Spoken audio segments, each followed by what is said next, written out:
the Monty Collier Report. I'm Monty Collier. Today we'll be continuing our series on irrational atheism. Specifically, we'll be looking at Richard Dawkins' book, The God Delusion.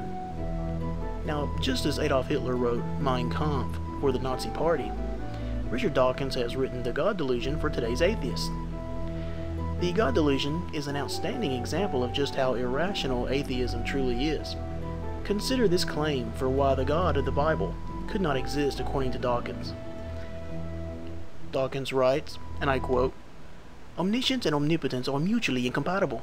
If God is omniscient, he must already know how he is going to intervene to change the course of history using his omnipotence. But that means he can't change his mind about his intervention, which means he is not omnipotent." End quote.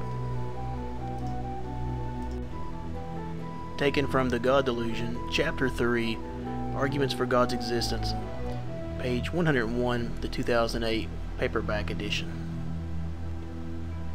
Atheists who have a better understanding of logic reject this childish attempt by Dawkins to disprove God.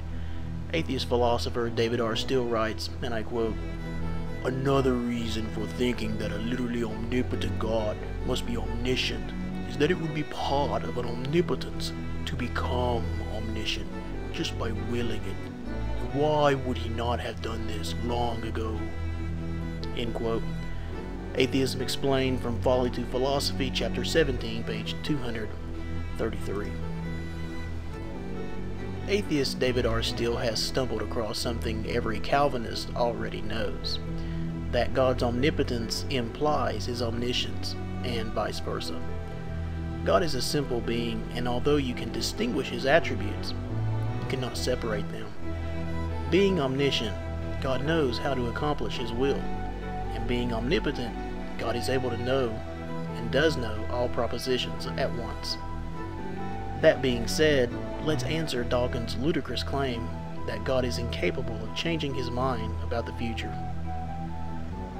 Calvinism avoids this irrational mistake with its teaching known as the absolute predestination of God. The Bible teaches us that God knows the future because God has determined the future. God knows what will happen in history, for he has determined each and every event that will occur in history, both good and bad. Dawkins fails to realize that once God has determined the future, the reason he does not change his mind is due to two other attributes. The first is logic. The second is immutability. Logic is the way God thinks. Unlike Dawkins, God is logical, not insane.